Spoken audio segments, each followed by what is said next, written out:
buenos días, queridos auditores de Directo al Grano, comenzando este programa especial de día miércoles, programa muy esperado, lo hemos anunciado en las redes sociales, ha habido mucho interés, estoy muy bien acompañado, vamos a partir por las damas primero, estoy acompañado por Vanessa Kaiser, que es directora del Centro de Estudios Libertarios CL Chile. El Partido Libertario es un partido en formación. Muy buenos días, Vanessa, ¿cómo estás tú? Buenos días, Gonzalo, muy bien, gracias. Estamos también acompañados por el economista Alejandro Mico, economista y ex subsecretario de Hacienda del segundo gobierno de la presidenta Michelle Bachelet. Alejandro Mico tiene una larga trayectoria, economista, es académico, es investigador, como dije ya fue subsecretario de Hacienda, además trabajó en el BID en Washington, fue economista senior del Banco Central. Muy buenos días, Alejandro, ¿cómo estás tú? Muchas gracias por venir. Muchas gracias por la invitación. Y también estamos con Javier Milei, economista argentino, muy conocido en Chile, de una vasta trayectoria, tiene 2 maestrías, es escritor, es docente, es conferencista. Su filosofía política es libertaria. Fíjese que tiene una característica personal que le pregunté antes, se la podía mencionar del programa, pero la quiero mencionar porque hay gente que hace estereotipos. Javier Milei, su padre era conductor de autobús. Y Javier Milei, dada la hiperinflación de la época que le tocó vivir, decidió empezar a estudiar economía a los 11 años. Así que bueno, es una persona con mucha experiencia en los medios. Y bueno, vamos a ir directo al grano, pero una vez que saludemos a quienes hacen posible este programa. Muy buenos días, Javier, ¿cómo estás tú? ¿Qué sientes llegar a Beirut? ¿Qué tal, Gonzalo? Un placer estar aquí. Pero supe que fuiste al centro, que te diste una vuelta, que viste lo que... Pero aparte no es mi primera vez en Chile, yo vine varias veces por trabajo, así es que... ¿Y viniste antes del 28 de octubre? ¿El 20 de octubre? Sí, exactamente. Ya. Ok, ahí vamos a conversar un poquito más. Bueno, les quiero contar que si usted quiere las mejores carnes, recuerde que Carne Escudero tiene 3 marcas, las carnes Escudero, Mulchen y Campero, y presenta sus nuevos productos con la certificación sin gluten especial para celíacos. Y hay una empresa que tiene 162 años de trayectoria, que es Gasco, una de las compañías más antiguas del país, presente desde Arica a Puerto Williams, entregando soluciones energéticas de excelencia a sus clientes. Y cuando uno quiere perfeccionar sus conocimientos y ponerse en la frontera del conocimiento y lo quiere hacer a través de posgrados 100% online, hágalo solo con el líder, la Universidad Adolfo Ibáñez, que tiene posgrado en finanzas, marketing, salud e innovación, entre otras. Si necesitan más información, ingrese a uai.cl/online. Y hay situaciones que uno no puede prever, no puede anticipar. Por eso, cuando uno quiere asegurar sus bienes, tiene que hacerlo con la mejor corredora de seguro, que es FT Seguros. Corredora de Seguros es una empresa del grupo Factotal. Y todos los agricultores que nos están escuchando querrán saber qué pueden hacer para proteger sus cultivos. Yo les recomiendo los fertilizantes líquidos, hidrosolubles y foliares para sus cultivos con la más alta tecnología de Quimetal, porque en Quimetal cultivamos un compromiso y cosechamos confianza. Bueno, Javier Milei, tú has sido invitado a Chile por el Partido Libertario en formación, vas a presentar en diversos medios de comunicación. Agradezco que haya sido directo al grano, el primer medio que hayan escogido para partir tu viaje a Chile, así que muy honrado de tenerte en directo al grano. Vas a reunirte con jóvenes y personajes de nuestra esfera pública interesados en defender el modelo económico. Y de eso vamos a hablar. Primero te quería preguntar, ¿qué es para ti ser libertario? Bueno, nosotros definimos el liberalismo, digamos, como el respeto irrestricto del proyecto de vida del prójimo. Y eso es un elemento muy interesante porque siempre va sobre la base moral de cuando vos haces una política. Por ejemplo, nosotros en Argentina, con mi socio Diego Giacomini, nuestro enfoque siempre sobre lo que tiene que ver la política económica, tiene que ver con una base y una fundamentación moral. Porque en realidad, en el fondo, cuando vos tenés malos principios desde lo moral, eso conduce a malas instituciones y eso después deriva en decadencia económica. A ver, te lo hago con un ejemplo. En Argentina se volvió a imponer un cepo. O sea, el cepo es restricciones a la compra y venta de divisas. En realidad, digamos, la medida es inmoral en varios sentidos. En el primer sentido es, si vos te ganaste tu dinero honestamente, ¿por qué no lo podés gastar en lo que se te da la gana? Es decir, ¿quién es el burócrata para determinar si vos podés comprar o no podés comprar determinada mercancía, ya sea el dólar o la que se te ocurra? Entonces, digo, primero hay una cuestión de índole moral, digamos, de cercenamiento de tu libertad, de no dejarte comprar lo que vos querés comprar. Primer punto. Segundo punto. Además, es una herramienta funcional a los políticos ladrones que tiene Argentina. A ver, la historia de Argentina es una historia donde el Banco Central fue un mecanismo de falsificación y estafa. Digo, cualquiera estaría en contra de la falsificación y cualquiera estaría, digamos, en contra de lo que es la estafa. Y en el fondo, la inflación no es ni más ni menos que una estafa. Argentina, por ejemplo, desde que tiene Banco Central en 1935 le quitó 13 ceros a la moneda, va camino a 15, existe un riesgo de hiperinflación, y una de las cosas que hizo el argentino para cubrirse de esa estafa, digamos, que los políticos le roban a los argentinos, es justamente cubrirse en dólares. Entonces, ¿qué es lo que hacen? Lo que hacen con el cepo es no permitirte comprar dólares, te permiten, digamos, entonces acumularte en pesos, por decirlo de alguna manera, que es sobre lo que te cobran impuesto inflacionario. Es decir, es un mecanismo por el cual te roban. Entonces la pregunta es, ¿vos te parece bien, digamos, que se impongan instituciones para robarte? Le preguntamos a Alejandro Mico. Alejandro Mico, contéstame tú esa pregunta en vez de que la conteste yo. Lo mío es evidente, ¿cuál va a ser la mía? No, obviamente la respuesta no puede ser una que sí que no, obviamente estar en contra de que alguien, una institución que te robe. Ahora el tema de fondo es, yo entiendo, el ser humano tiene dos componentes, tiene un componente de buscar la libertad, pero también vive en comunidad.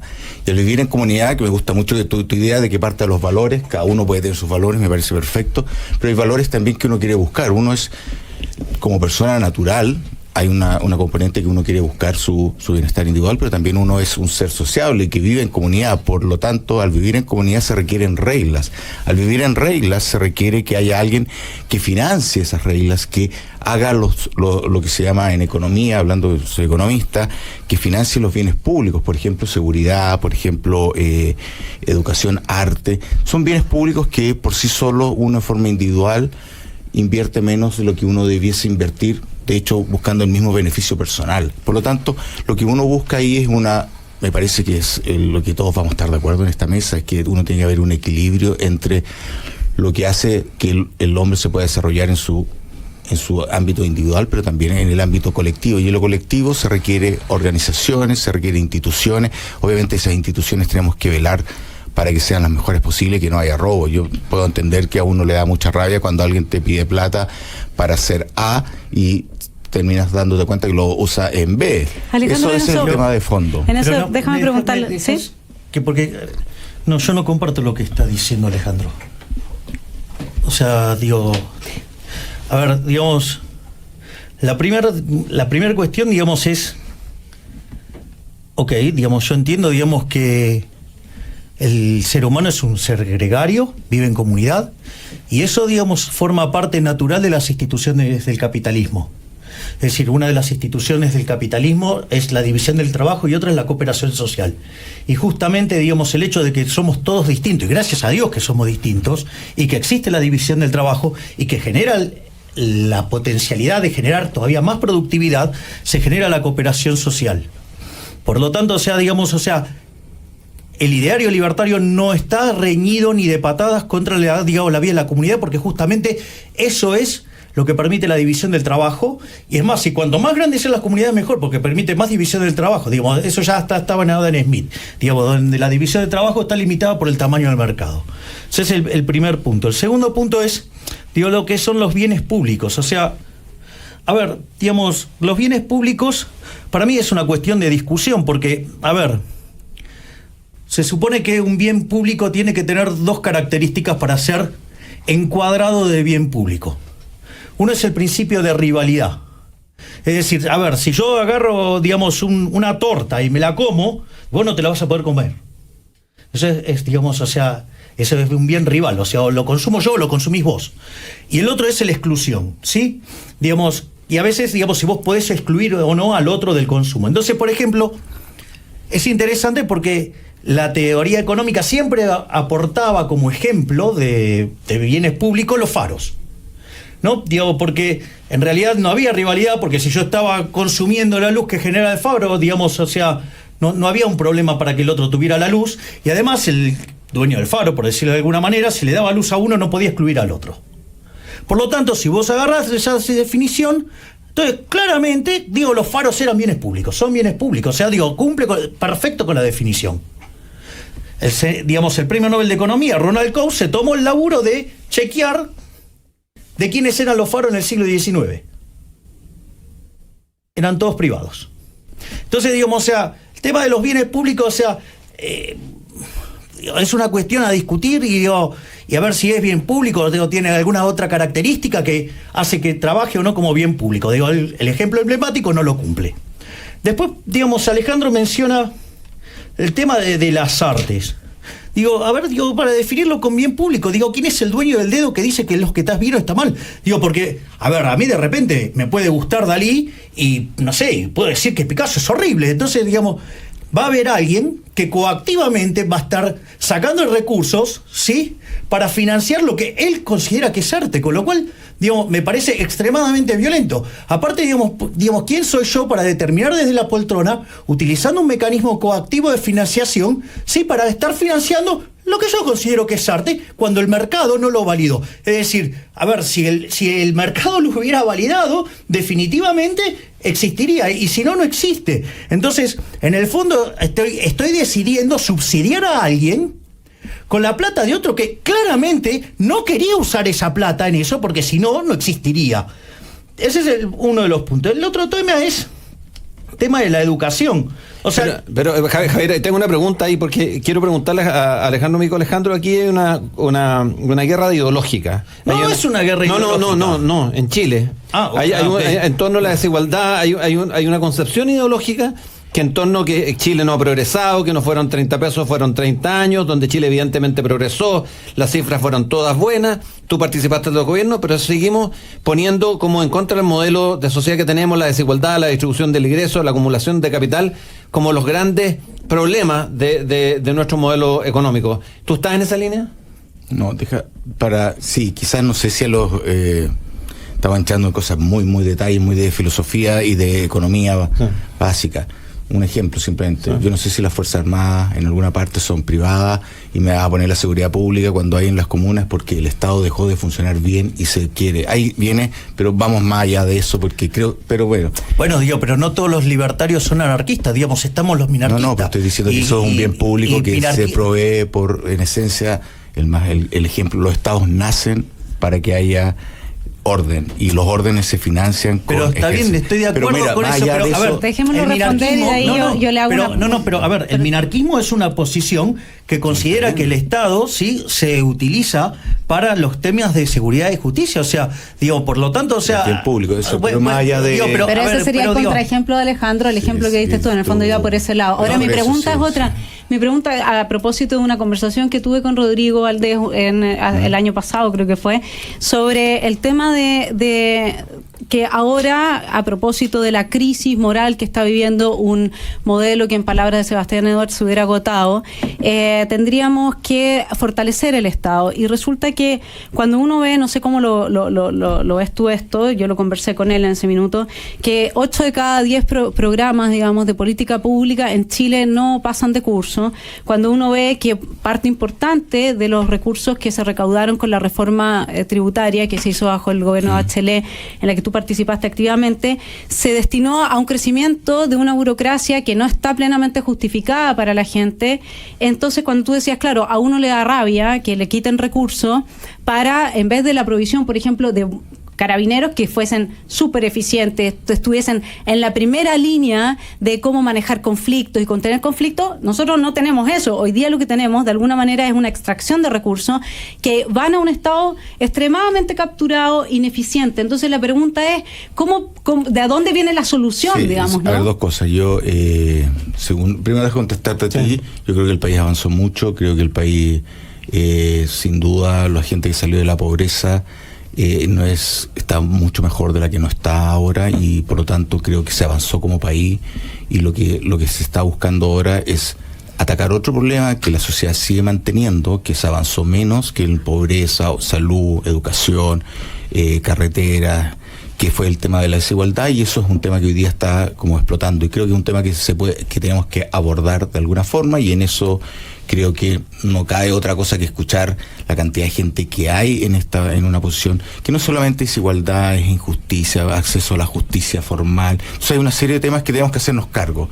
Los 30 años pasados fueron perdidos para nada, creo que fue una situación donde mucha gente, yo me hice economista, de hecho, por un tema bastante particular. Yo soy de Concepción, una ciudad que fue muy afectada por la crisis del 82, una cosa media arcaica, y que había mucha gente pobre pidiendo dinero, y eso se logró evitar en fuerte medida. Es que hay que avanzar más, hay que avanzar más. Vamos a ir a una pausa, vamos a saludar a quienes hacen posible este programa y volvemos con Javier Milei, con Alejandro Mico y con Vanessa Kaiser. Vamos y volvemos. Herrera.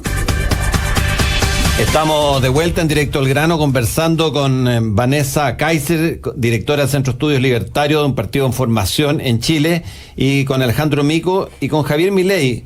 Tú querías hacer una pregunta, Vanessa. Sí, a mí me llama mucho la atención esta situación de que hay una gran denuncia en contra del Estado, en contra de los políticos. El Estado es patriarcal, el Estado es violador, los políticos se funan en todas partes, no importa de qué sector vengan. Y sin embargo, cuando se habla de cambiar el modelo, se habla de fortalecer el Estado y el poder político. Entonces, ¿cómo ven ustedes esta situación? ¿Quién es el violador, Alejandro Mico, Javier Milei aquí? Porque en el fondo, claro, el violador eres tú, dice el Estado patriarcal, ¿no es cierto?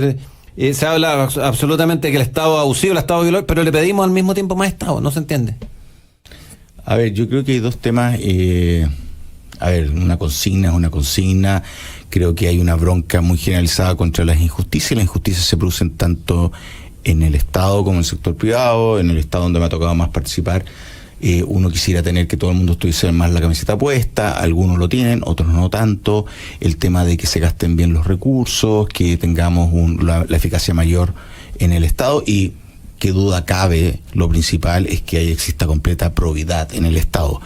Si eso no se cumple, uno podría decir, con lo que está de moda, ahí está el violador, no sé, ahí está quizás el ladrón, el que no cumple bien su pega, como también la colusión es una forma de robar, como también el tema de las coimas para el sector Pero lo curioso privado. es que ustedes están a favor de más Estado, que es el violador y es el abusador, y están en contra de menos privado. Entonces, me gustaría que esa parte... No sé si tú estás aquí como dirigiendo o tomando posición. No, yo meto escuchar, no meto escuchar, pero como raro, cuando te digo a ti, te digo esto. tu sector, no. Es que tú no has participado en este programa, yo soy conductor y panelista a la vez. Ya. Entonces, lo que te quiero preguntar es, en definitiva, el sector en el que tú participas, sí, defiende más Estado, y justamente hay una crítica que el Estado es el abusador, que el Estado es el violador, pero sin embargo defienden más Estado. Javier Milei, ¿pasa lo mismo en Argentina? A ver, vamos a ordenar los tantos. La causa del feminismo, ¿sí? La causa del feminismo como causa, los primeros en levantar esa causa fueron los liberales. Es decir, porque si hay algo que caracteriza al liberalismo, y probablemente el logro más importante del liberalismo, es la igualdad ante la ley. Con lo cual, esa es una causa naturalmente liberal. Ahora, una cosa es el feminismo y otra cosa es el embrismo. El problema con el embrismo es que termina cayendo en un problema que se llama discriminación afirmativa o affirmative action, o sea, la discriminación positiva.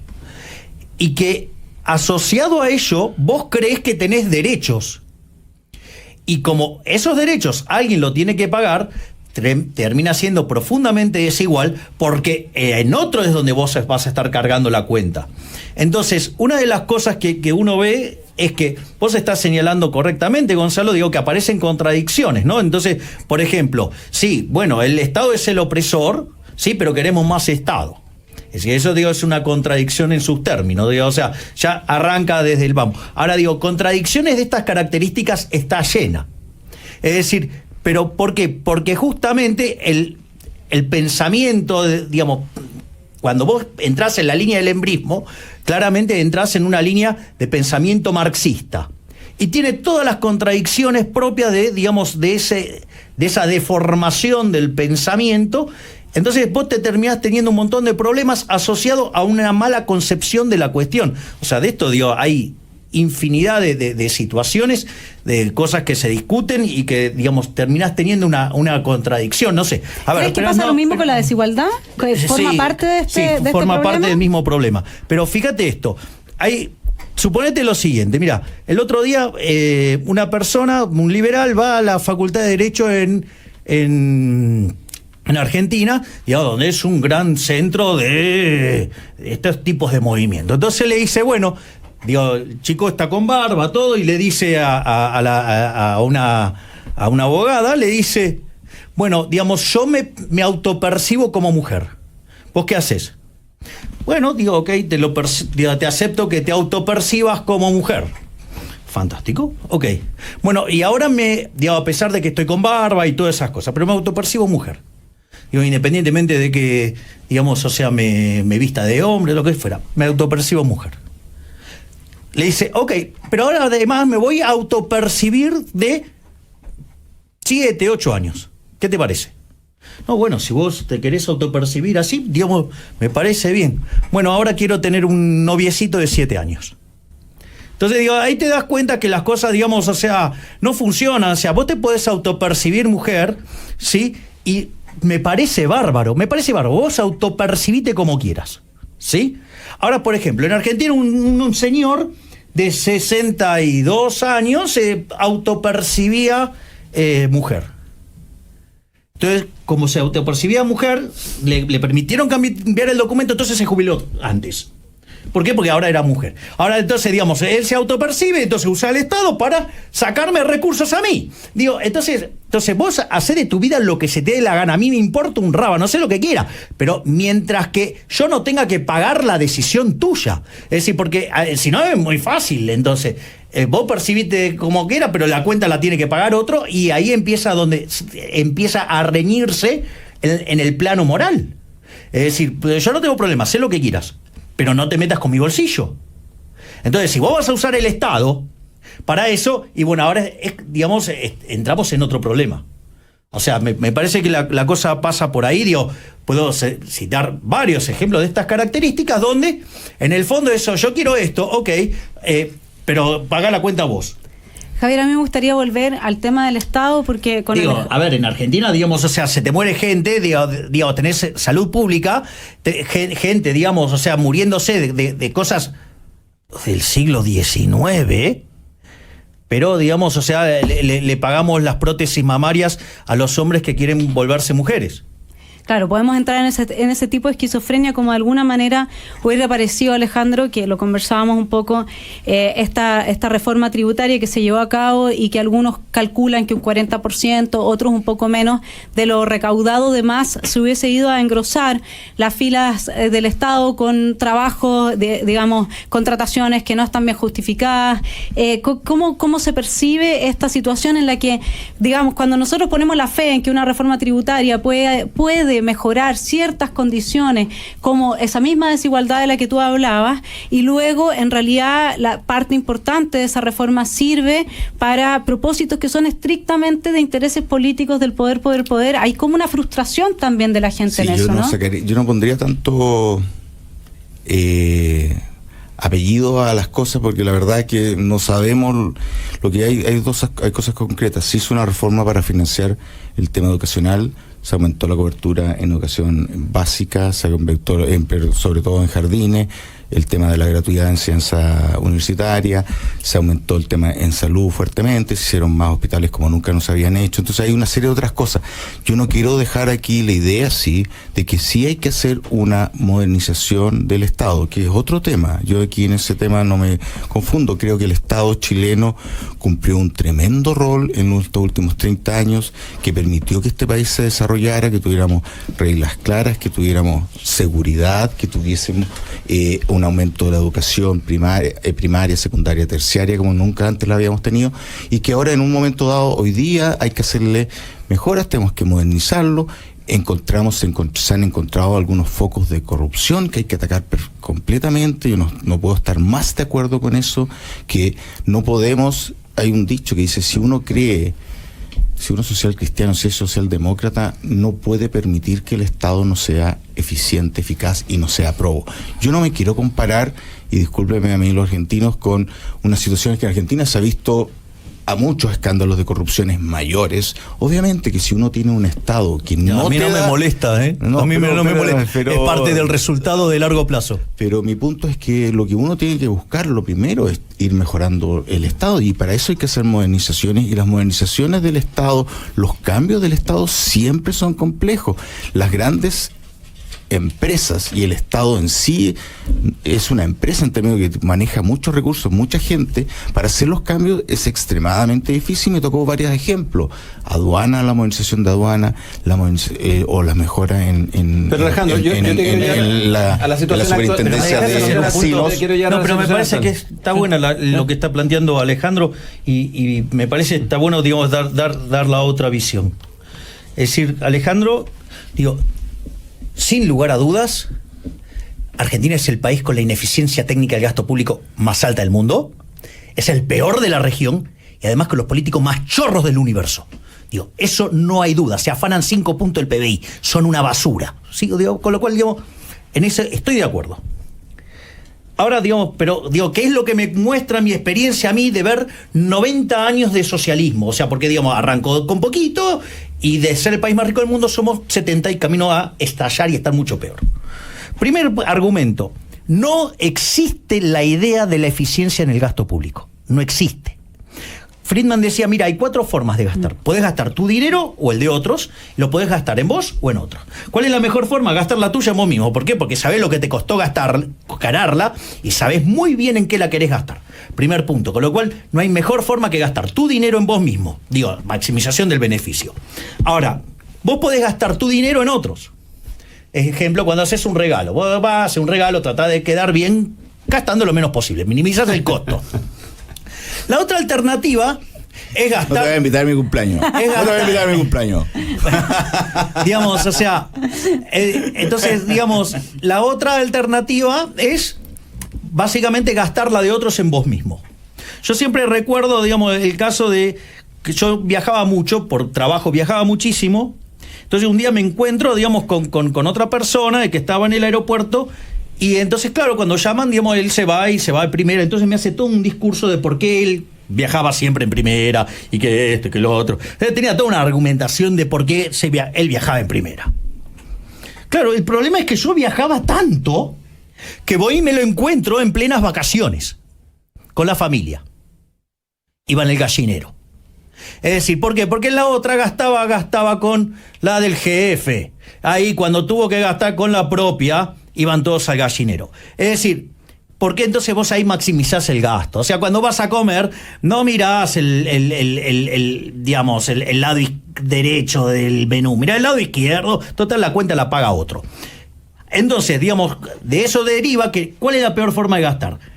Es gastar el dinero de otros en otros. O sea, ¿qué es lo más irresponsable que hay? Es decir, el Estado toma decisiones por plata que es de otros, sobre cosas que van a otros. O sea, el peor de los mundos. O sea, no sabe, digamos, o sea, y eso es muy importante, porque en un momento, digamos, o sea, Alejandro traza la equivalencia entre el Estado y una empresa. No, esa equivalencia no existe. Porque cuando la empresa se equivoca, la pierde el empresario. Cuando el político se equivoca, la cuenta la pagamos nosotros. Entonces, digamos, no es lo mismo. No es nada, no tiene nada que ver. Quiero decir otra cosa. No, porque hay varias cosas acá. Como el tema argentino. Ok, está bien, digo, acepto todos mis defectos. Está bien, hombre, o sea, digo, pero me parece que hay un montón de cosas que no se pueden dejar sueltas. Y el otro tema son los impuestos. Lo que hay que entender, digamos, o sea, como elemento esencial, que los impuestos son un robo. Vos no los pagás voluntariamente, porque si lo pagaras voluntariamente, digamos, no habría ningún problema. Ahora, el tema es que si vos no los pagas, vas presa. Es decir, bueno, no tenés opción, no lo pago, no, esto no me gusta. No, si no lo pagás, vas preso. Es decir, esto está impuesto. O sea, digo, el término impuesto. Es más, digamos, todavía, y es más, me irrita aún muchísimo más cuando hablan de contribuyente. Digo, eso ya me parece un escándalo, porque es lo mismo que, digamos, o sea, el violador llame a la víctima novia. O sea, sería lo equivalente. O sea, digo, entonces lo que hay que entender es que los impuestos son un robo. Y obviamente, después hay otras cosas. Pero Alejandro, ¿son un robo los impuestos? ¿Más Estado o menos Estado? Jamás. A ver, pero si yo creo... La gente los paga voluntariamente. No, por algo. Lo pagan por la fuerza. Y bueno, te lo paga por la fuerza. Pero hay una, cuando uno va... Aquí va a sonar un poquito. No, cuando uno va al impuesto interno de Estados Unidos, lo que uno ve en la Pero ¿qué me importa, digamos? O sea, también en una época, digamos, existía esclavitud y hoy no existe. Es decir, digamos, si en el fondo de los impuestos son una rémora de la esclavitud. ¿Puedo o sea, ¿estás a favor de la esclavitud? Y bueno, digamos, y si en el fondo, digamos, bueno, en realidad la esclavitud es un impuesto del 100%. No, ¿Cuál es? ¿Cómo que no? No es un impuesto del 100%, digo, todo lo que genera te lo sacan. Era privado, pero bueno, el punto es, sale ahí en la entrada, uno va y entra bueno, también el sector privado corrigió, pero el Estado, digamos, entonces el Estado quiere tener el monopolio de la esclavitud. Uno de los temas que creo que lo más importante en el país es tratar de poder tener conversaciones, porque lo que está viendo hoy día el país es que existe poca tolerancia, y la poca tolerancia nos lleva a cosas irracionales. Mi punto aquí es, el Estado tiene un rol que cumplir, todas las sociedades modernas lo cumplen, porque el Estado es y los impuestos, como lo dice inclusive Estados Unidos, que es un país liberal, y lo que me estás diciendo, Alejandro, es decir, me dejas hablar. Pero que me estás diciendo que lo justifico que existe porque existe en otro lado. Entonces, digamos, puedo justificar, digamos, que la esclavitud en el siglo XVIII porque había en otro lado. Está bien, pero hay un argumento ahí que tiene que... Entonces, el tema que es, para vivir en sociedad, uno requiere tener ciertas cosas que son de ordenamiento, de instituciones, el tema de la seguridad, que está tan de moda hoy día. La seguridad pasa por un pago de la sociedad que se pone de acuerdo en los principios mínimos, en las instituciones mínimas, en la forma que se va a organizar, y tiene que tener un poder que la haga cumplir. El Estado es el único que puede aplicar la fuerza, según mi perspectiva, y para eso hay que financiar. Ahora, más Estado, menos Estado, obviamente es desde qué punto estamos partiendo. Hoy día lo que yo creo es que la sociedad, no solamente como ser humano busca el beneficio individual, también hay un tema del bien colectivo, el tema de la solidaridad. Recordemos que hubieron revoluciones en base a que se buscaba una situación más solidaria, y para eso creo que el Estado, bien administrado, eficaz, sin corrupción, tiene un rol a seguir. Que lo tiene que hacer todo, obviamente que no. Yo no soy para nada una persona estatista, me da risa porque yo soy, dentro del gobierno, yo era quizás el menos estatista que había. ¿Cómo eran los otros? Entonces mi punto es que hay roles que tiene que hacer, hay bienes que el sector privado no los puede proveer en forma eficiente. Eso es economía, los temas básicos, cuando tengo problemas de competencia imperfecta, cuando tengo imperfecciones de mercado, cuando hay bienes públicos como la seguridad. Hay un rol particular importante para el Estado, y eso es una decisión, desde mi punto de vista, una decisión que tiene que tomar la ciudadanía y que hay que informarla. Los beneficios y los contras. Yo estoy de acuerdo que obviamente el burócrata, yo siendo un burócrata, no era un santo. El empresario, siendo un empresario, tampoco es un santo. Entonces hay que tener check and balance. Alejandro, a mí lo que me queda de cierta idea, tomando algunas cosas también de los que planteas tú, pero cierta idea que es interesante como reflexionar de lo que planteó Milei, de si es que es posible un Estado, digamos, podemos hablar de no corrupción, pero hablemos de eficacia, ¿no? Nosotros tenemos que de los 22 programas evaluados por la IPRES, 10 salieron totalmente fuera de las calificaciones, otros 10 son mediocres, y luego nos quedamos con 2 programas buenos. Uno es el alumbrado público, o sea, una cosa que realmente no cuesta mucho hacer, y sin embargo, a pesar de que tenemos sobre un 46% de los programas evaluados que no pasan de curso, al mismo tiempo los bonos de cumplimiento que se autofijan nuestros burócratas, que no se rigen, a ellos ellos no están bajo el Código del Trabajo. Ellos son personas que si hacen mal la pega no pagan ni un costo más encima. Entonces el 99% se fija que gana los bonos a pesar, o sea, según ese índice, según el índice de bonos que se atribuyen a sí mismos los burócratas, nosotros tenemos uno de los estados más eficientes del mundo. Y sin embargo, el ranking de competitividad del World Economic Forum, ¿no es cierto?, nos da la posición 33, pero cuando en el tópico del desempeño del sector de Chile desciende a 54. O sea, respecto del general de Chile, nuestro estado es extremadamente ineficiente y sin embargo se llevan todos los premios para casa. Vamos a terminar de discutir y esperar la respuesta de Alejandro Micro. La vuelta a salvar a quienes hacen posible nuestro programa. Les recuerdo que estamos con Javier Milei, con Alejandro Micro, con Vanessa Kaiser, directora del Centro Estudio. Estamos de vuelta en Directo al Grano con Vanessa Kaiser, directora del Centro de Estudios Libertarios. Estamos con Javier Milei y con Alejandro Mico. Alejandro, te quiero aclarar, porque tú no habías venido nunca a este programa, que yo actúo como panelista y como conductor. Eso se llama Directo al Grano, es un poco la filosofía de este programa, lo que lo hace un poco diferente. Está bien. Para tu desmía, no soy periodista, pero hago hartas preguntas. Y te quiero hacer una pregunta a ti, que Javier Milei. Camila Vallejo, no sé si tú lo ubicas, diputada comunista chilena, sí, ha dicho que mencionó que lo importante es atacar la desigualdad y no que la gente salga de la pobreza, porque el problema está en la extrema riqueza y no en la extrema pobreza. Bueno, digamos, lo primero que hay que entender es que si los comunistas y los socialistas supieran de economía, no serían ni comunistas ni socialistas.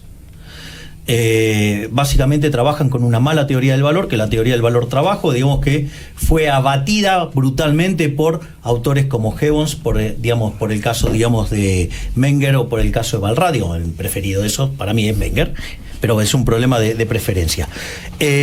A ver, pero y esto vincula con algunos de los temas que mira, ¿qué es lo que pasa? A ver, digamos, vos podés tener el 100% de una torta que no tiene nada. Es decir, vos me vas a decir que entonces tenés el 100% de la torta que no tiene nada. Fabuloso, o sea, te morís de hambre.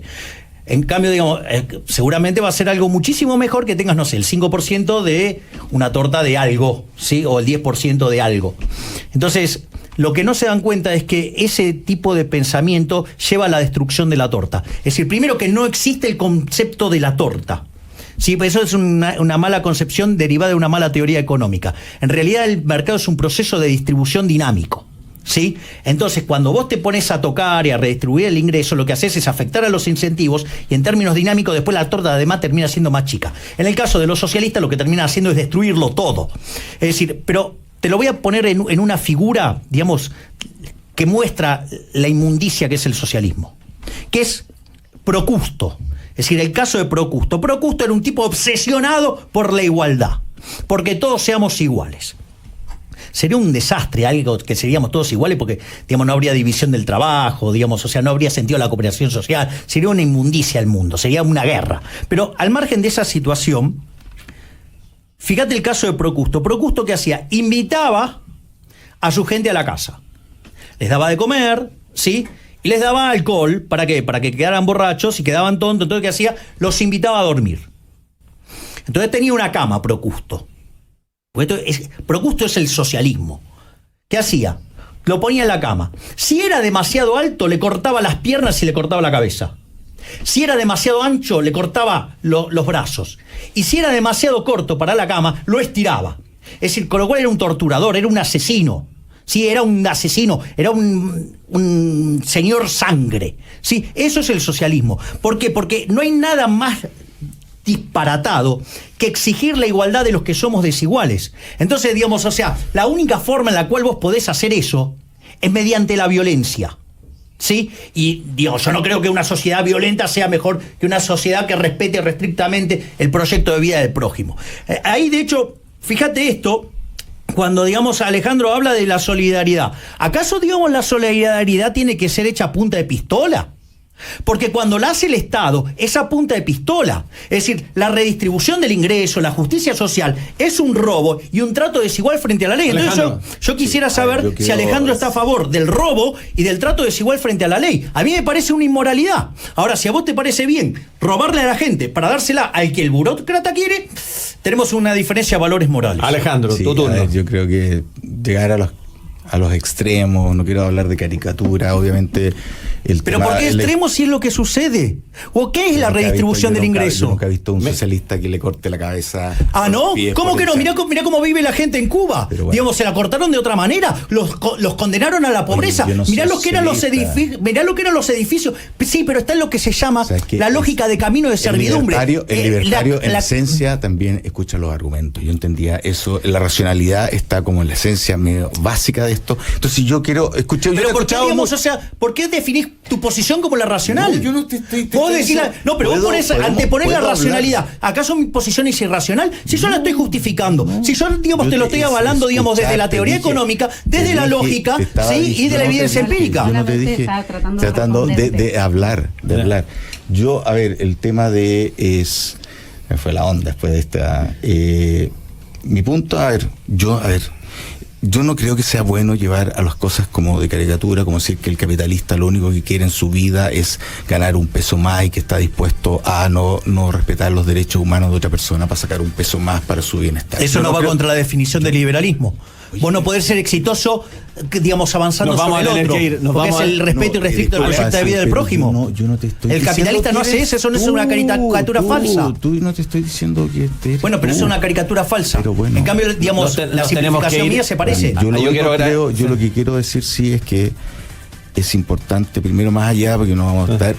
Es clave que en este país tengamos la capacidad de escucharnos, es clave que en este país tengamos la capacidad de darnos argumentos, es clave que en este país entendamos que la gente puede pensar de muchas formas y para hacer un país, para vivir en comunidad, necesitamos ciertos grados de ceder posturas de un lado, ceder posturas de otro lado para seguir avanzando. Creo que es importante también hoy día en este país escuchar lo que parece ser la inmensa mayoría que está pidiendo algunos cambios, que yo no que esté de acuerdo con todos pero ellos, pero es importante hablar de la mayoría. Yo creo que está bien. Yo soy democrático. ¿Sabes qué? Vamos a tener que despedir. Pero ¿sabes qué? Mussolini y Hitler también tenían plazas vivándolos. Argentina Javier, tenía Galtieri vivándolos también. O sea, y eso no quiere decir que tuvieran razón. Yo le ofrezco a Radio Agricultura que sigan con este debate en el próximo programa, pero lo que es Directo al Grano tiene que terminar ahora. Vanessa Kaiser, muchas gracias. Gracias a ti. Muchas gracias a Javier, ha sido un honor tenerte en nuestro programa, que es tu primera visita en Chile, haya sido con Directo al Grano. Muchas gracias Alejandro Mico por haber venido a este programa y a todos nuestros auditores, dejarlos con La Mirada Libre y Magdalena Olea. Nos vamos, que tengan un muy buen día, nos vemos mañana.